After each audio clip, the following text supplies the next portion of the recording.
Hi, I'm Konstantin Baum, Master of Wine, and today we are demystifying food and wine matching. I think people often still believe that finding the right wine for your dish is a very sophisticated and tricky task. The truth is, it doesn't have to be that way. That's why I asked my wife to go to the supermarket and buy a bag of random snacks, and it is my job today to find the right wine match from my collection without knowing beforehand what she bought. Got it? Let's go. Food and wine matching is often associated with fancy Michelin-starred restaurants and snooty sommeliers, but many of the best food and wine matches actually developed as accidents. Somebody hundreds of years ago had foie gras for dinner and decided to open a bottle of Sauternes that his neighbor made just because he didn't have anything else to drink. I don't think that person ran the numbers and calculated that this combo will work. He might not even have thought that it could work, but the thing that happened on his palate just blew his socks off. So let's see whether I can find the perfect match today and teach you one or two things about how I match food and wine. So let's start with the first snack. I'm just going to reach in there. Okay, this is a fairly German thing, I believe. This is canned herring in a red bell pepper sauce. And this is going to be a little bit tricky. When I see white fish, my head automatically goes to lighter white wines, like an Averino, for example, a Chenin Blanc, or maybe a Riesling. But the sauce is a crucial element in food and wine matching. And here we have a pretty intense red bell pepper sauce that is thick, rich, has some acidity usually. And that makes the whole combo a little bit different. So let me grab a bottle that should match with this dish. Give me a sec. So I'm back with the real beauty. This is a Moulin-à-Vent from Beaujolais, a Gamay-based red wine from Pierre-Marie Chermet, a really nice producer. And I think this should actually work quite well. It wouldn't work with the fish alone, but because of the sauce, this fruity, juicy red wine from the Beaujolais region should kind of, match the dish, shouldn't overpower the dish, and at the same time shouldn't be overpowered by the dish. So let's move on with the, this is tricky. So what is this?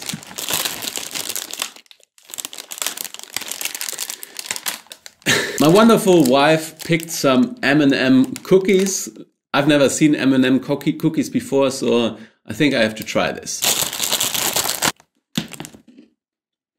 These cookies are crunchy, of course. They are sweet, but not super sweet. And there's quite a lot of chocolate flavor coming through. So let me think and let me have another bite. I think I have just the right wine for that. So this is a wine style that I'm not super into, but it's very popular in Germany, and I think it's pretty popular in many different markets. This is a Primitivo di Manduria from the south of Italy. And the reason why I picked this is that it is a rich and concentrated wine. Primitivo produces, well, pretty rich and bulky red wines. In the US, this wine style or this grape variety is known as Zinfandel. But in Italy, it often also contains a little bit of residual sugar, so it's often off dry. So this, I think, should make this combo kind of beautiful. If you have a little bit of sugar in your dish or in your snack, you also need a little bit of sugar in the wine. Otherwise, the wine starts tasting stale and harsh. So this wine, there's no chance that this wine will ever taste harsh and acidic. So I think this should work. Before I put this away, let me finish the cookie. You can't survive on snacks and wine alone. Sometimes you want to cook a nice meal, but it's difficult to fit that into your busy day. And that brings me to the sponsor of this video, HelloFresh. HelloFresh is a meal delivery service that allows you to save money, save time, while eating healthy. You can actually pick the meals that fit best your lifestyle, and you can customize them depending on what you like on the given day. The ingredients that you need for your meal come pre-packaged, so there's very little waste, and those bags are filled with delicious, juicy and aromatic products. I found it super easy to prepare this sweet potato red bell pepper soup, as the instructions are easy to understand and you even get pictures, so if I can do it, you can do it. So the soup came out really nice and it tastes delicious. The only thing that is missing is the right wine recommendation. HelloFresh, call me. So go to hellofresh.com and use the code MASTER65 to get 65% off plus free shipping. That's hellofresh.com MASTER65 for 65% off plus free shipping. You can find the link in the description and in the pinned comment. Thank you HelloFresh for sponsoring this video, and now let's get back to the snacks and wines. Next snack. So we've all been there. This is the easiest dish there is, I think, the easiest warm meal, instant noodles. You just pour in a little bit of boiling water and the meal is finished. And I think I know which wine I would pick with this. Give me a sec. So you could go one way or another, but you should definitely go for something fresh, vibrant. I would actually go white wine automatically, something with acidity to break through the broth, the fatty sauce that the pasta, the noodles are in. And I'm in the Loire today. So I picked a Chenin Blanc from Saumur. This is Guy Berthaud's Saumur 2018. Or maybe a Sauvignon Blanc from Menetou Salon, a beautiful region that produces great white wines, and they tend to be a little bit cheaper than what you get out of Sancerre and Puy-Fumé. So I think a heavy red just wouldn't work. It would cover everything in that cup. So yeah, something fresh, lively and vibrant. And these two wines definitely qualify for that. And the next snack is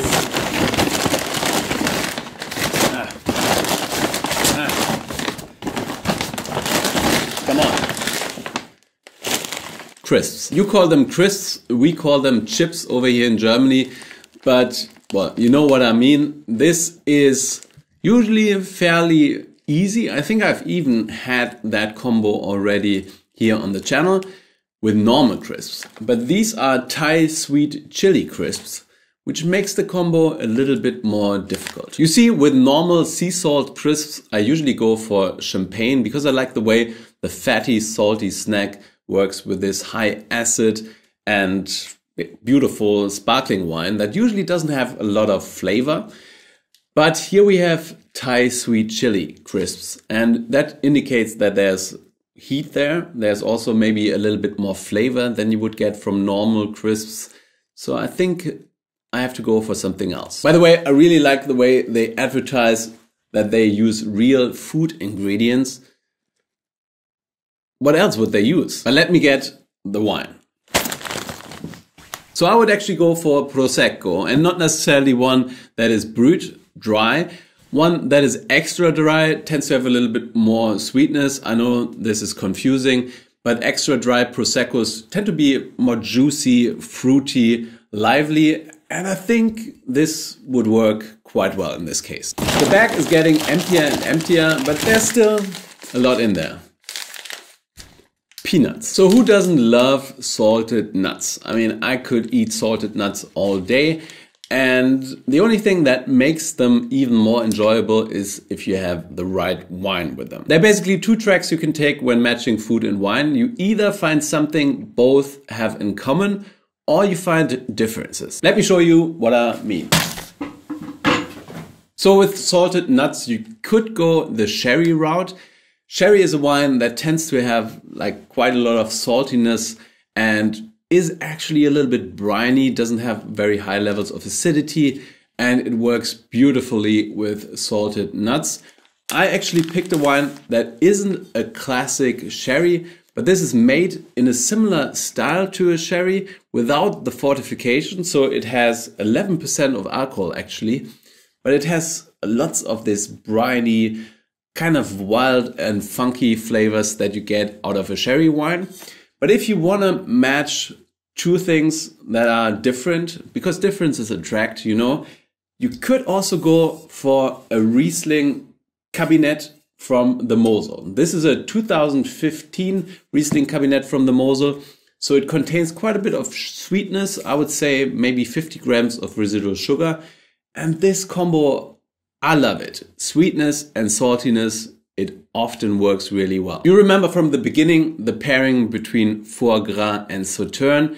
This is actually building on the same dynamics, even though I don't think it will be as perfect as Sauternes and foie gras.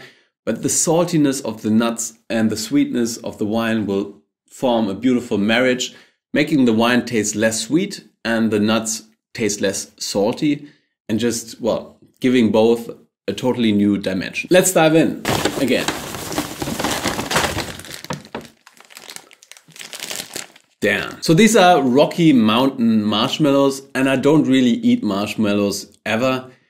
And this is challenging. You know, marshmallows don't really taste like much. They are sweet, they are chewy, they live off their texture and of the fact that you can roast them over a campfire. But there's not a lot of flavor there. On top of that, they are sweet. So that kind of rules out most dry wines that you could kind of think of, light white wines, for example. So I need to get really creative here. Give me a minute. So I'm back with a wine that might work. I don't know. I think I actually have to try this. But this is a Moscato Dusty, a white sparkling wine with quite a lot of sweetness, but it's not super, super sweet. It's very juicy, really. It has quite a lot of flavor, but I think finding a wine that doesn't overpower the flavor of the marshmallows is kind of impossible. The thing is, I don't drink this style of wine very often, and I realized this is a 2016 vintage, which is kind of old for Moscato Dusty, but let's give it a chance, shall we? There's still CO2 in there. It's actually quite fresh. It's maybe not super fresh, but there's lots of freshness here still. It smells of lychees, pineapple, real ripe exotic fruit.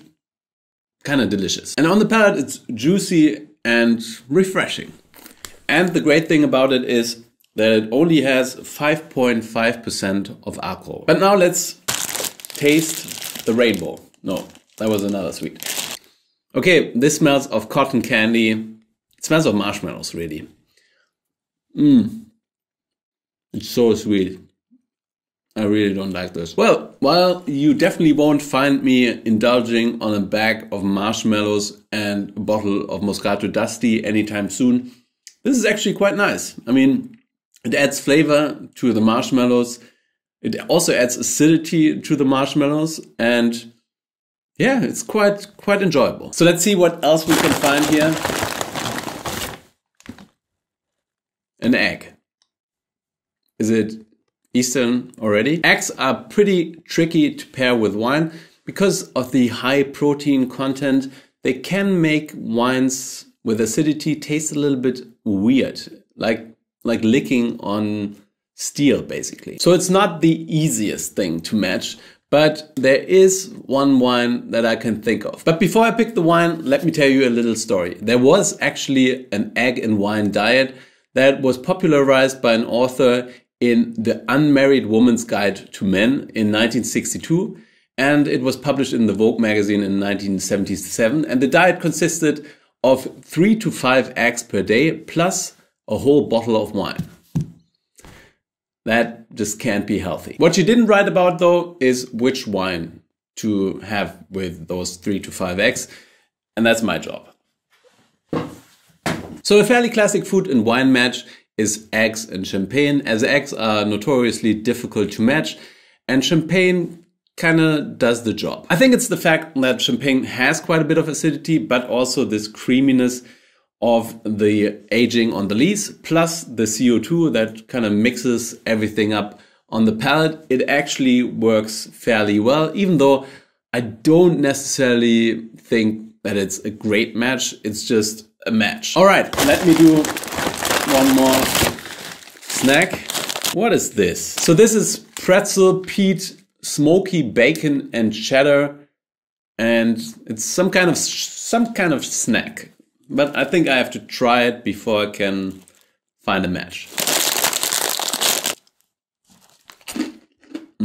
So it's intense, salty, smoky, a little bit cheesy and crunchy. Let me find the right wine. Okay, here we go. This is not a judgment on the quality of this wine because it's an absolute beauty. And when I open it, I probably won't open it to drink it with this type of snack. But this should work quite well. So this is a Chardonnay from California, or Santa Barbara to be more precise. And this is an intense and flavorsome white wine that was aged in oak, therefore has some nutty and roasted notes coming through, and lots of freshness and vibrancy on the palate. And this is why I think this should work. So you'll find smoky characters in both the snack and the wine, but the wine has fruit flavor coming through, lots of freshness and acidity that will push away the greasy, fatty texture of the snack.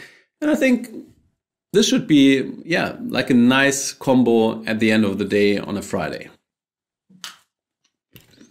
I can't miss. So let's do one last snack. Oreos. I haven't tasted Oreos in a while, so I think I have to try one.